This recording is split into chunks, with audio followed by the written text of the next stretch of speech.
Howdy everyone, Poacher here with an Age of Magic video, and today I wanted to cover the weekly tournament.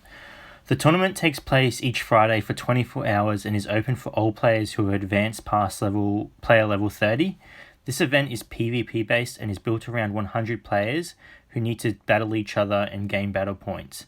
The more points you gain, the higher you rank, and in the end minor rewards are given to the top 50 players and greater rewards to the top 10. Now, unlike Arena, where you are placed into a division permanently, the weekly tournament does not place you against the same 100 players each week. Your division will change frequently. Sometimes you'll be placed against people weaker than you, and sometimes you may find yourself at the bottom of the food chain. Please do not be disheartened by this. This event is forever changing, and it moves people as they gain in strength. How the brackets are sorted may change in the future. However, at the time of making this video, this is the system being used. So I'm going to go over the basics of how the tournament works so that you have an understanding of how to proceed and things you should watch out for when you participate in this event. So firstly, we have the battle point system, and this is what the tournament is based around. You're going to battle people, and when you beat them, you will receive points for your victory. So I'm going to verse player number 99, who has 27,641 squad power. Now that's important to know, because if I beat this person, I'll receive that amount of points towards my total score. So every time you beat a person, you'll receive their squad power as points towards your total score.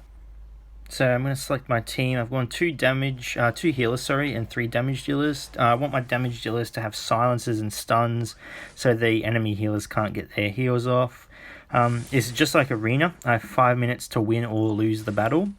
So hopefully we can clear this battle up pretty quickly. I'm going to aim their healers. So Hagram got his heal off, which got rid of the sleep on Corona. Just going to prolong the battle a bit longer. Shouldn't be an issue. This is a player that's pretty low in the tournament ranking, so it shouldn't be too hard of a battle. Clear it up nice and quickly, get rid of the healers again. Then we're going to aim Spear, because he does the most damage on the team. Lucky he didn't get a critical. He has a very high critical hit chance. He can do a fair bit of damage to any character really. And there, we've won the battle. So now you'll see quickly when I skip this, my points have been added to the top left corner of the screen, 27,641, and I move on to my next battle. I'll win that. Those points that I win from the new battle will be added to the 27,000, and then so on and so forth. It's important to know that if you win a battle but you lose a character in the fight, you won't earn as many points as you would for winning with your full team still alive. Next we have cooldowns and health bars, and these are two very important things to note. Do not be afraid to use your abilities in battle. Don't think to yourself, I don't want to use this because I want to save this ability for my next fight. Your abilities will always refresh in a new fight. So use those stuns, use those taunts, use those heals, resurrects, and just get the battle done. This is not the same for health bars, however. As you can see, my Lucky is half health here. That's because in my last battle, she sustained damage and I wasn't able to heal her up before the battle ended. Thus, she entered the new battle with the health she had from the last. Now, this can be very dangerous because the AI are trained to target champions with low health. So you really do not want to be entering a battle with a champion, especially a healer with low health, because they may just get annihilated. Now, there are tricks you can do to combat this, ways you can heal your champions up without having that risk there of them dying, but it's a trick higher level players use, and I'll explain how it's done at the end of the video in tips and tricks. So just hang around or just skip to the end if you really want to know how to fix that issue where you enter a battle and your champion loses their health and you really don't want to enter a new battle with them having the possibility of dying. So what happens if your character does fall in battle or die in battle? Well, it can be quite devastating to your team, and I'll show you what happens here. So I'm going to verse my good friend Valo. I'm just going to make a really weak team here. Just pick a whole bunch of champions that I know he's able to kill. That should do it, and we'll get straight into the battle. Now, I'll make a bit of a blunder here. I accidentally used Zart's resurrect ability, which prolongs the battle. So just bear through that, and we can move on. So he has a pretty good team. He has 2 characters with Resurrects. He has a tank. Hurricane Guard is probably one of the fastest tanks in the game. He gets his taunt off very quickly. He also has a self-heal, which can be very dangerous, especially when you mix that with someone like Rock, who can stun the enemy team. Hurricane Guard's just able to get his abilities off quicker. Nothing to worry about. So here we go. As you can see, the AI is just targeting my Worm Priest because he has low health, and that's what they're trained to do, just target someone with low health. So they're just going to keep attacking him until he finally dies, which should be any second now.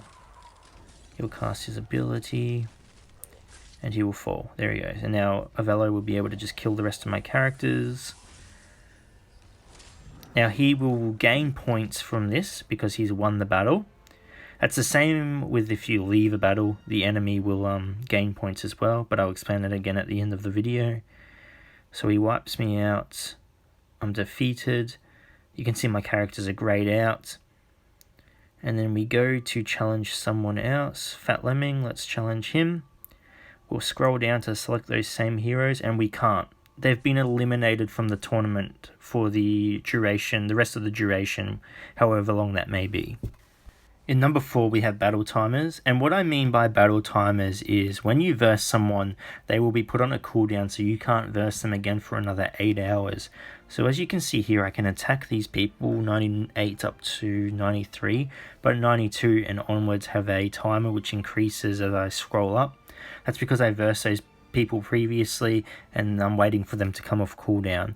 So the tournament lasts 24 hours, so throughout the tournament you can verse a person a max of 3 times, assuming you start the tournament when it begins, fight pretty close to when they come off cooldown, and then you'll get one more attack in at the very end. Lastly, we have tips and tricks. The 4 things I've mentioned previously, I think, are the main things everyone needs to know before participating in the weekly tournament. But like most things, there are tips and tricks, and these are just the ones I've picked up from experience participating in the weekly tournament for many months now. Hopefully some of you can find some use from them, or some of them may be helpful, but this is just what I've learned. So I'll just go over them right now. The biggest one is start from the bottom. A mistake a lot of people make is that they jump straight into any old battle and they slug it out. Please do not do this. Start from the bottom of the list and battle people from the bottom upwards. This is the easiest way to get points, and it helps you determine when battles are starting to get too tough and when you should back off. Just wait for the cooldowns to come off and then battle those same people. Now, in saying this, you may also want to leave 2 to 4 players alive at the very bottom, like from numbers 100 to 96. The reason for this is that if you battle someone and win, but their team took you guys down to pretty low health, you can fight one of the weaker people in the rankings and focus on healing your people. This is one of the tricks I wanted to mention earlier. You know how my Lucky had low health?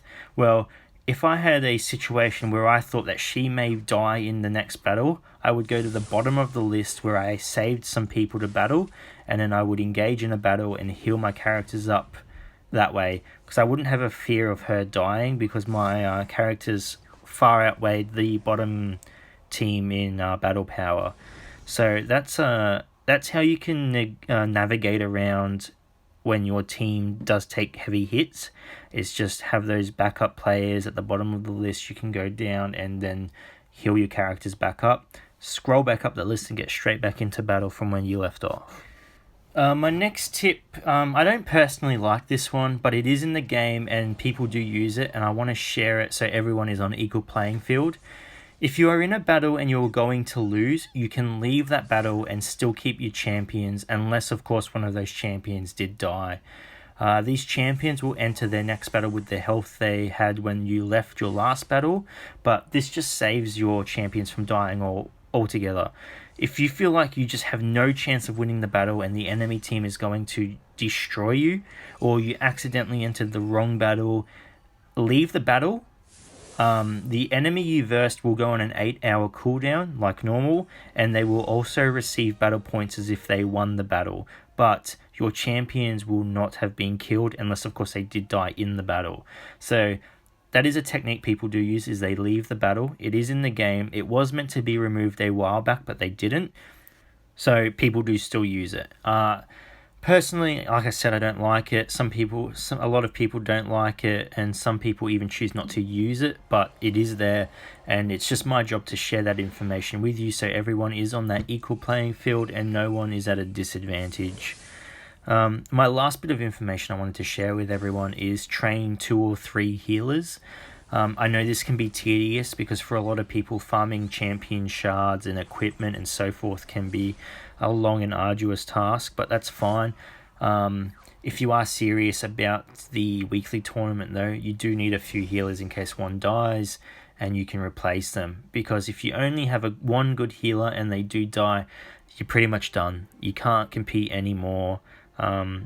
Your team will just slowly whittle away until nothing is left. So it's not really a tip or a trick, it's just a suggestion to train up those healers. Apart from that, I feel like I've covered everything, or everything I can remember. If you do have any questions or queries, please feel free to ask, leave a comment below. I will do my best to answer it. If I don't know the answer, I will find the answer out for you. Before we go though, I just wanted to congratulate a few people. Age of Magic recently had a competition where they wanted players to take a photo of where they played the Age of Magic game. A few people participated in this, a lot of unique photos were submitted, but overall they had 2 winners, and I just want to congratulate CG Fish. This was their submission, and IcoFen. So they were the 2 winners, and they won this cool prize. It was a lucky t-shirt. So congratulations to both those people. I will try my hardest to include competitions into my video if Age of Magic does release more in the future. Fortunately, they released the information a day after I released my last video, so it was just bad timing. But again, congratulations to those 2 winners. It is a cool shirt. And I'd just like to thank everyone for watching. Again, if you have any questions, please feel free to leave it in a comment below, and I will try my best to answer it. Until next time, take care, everybody.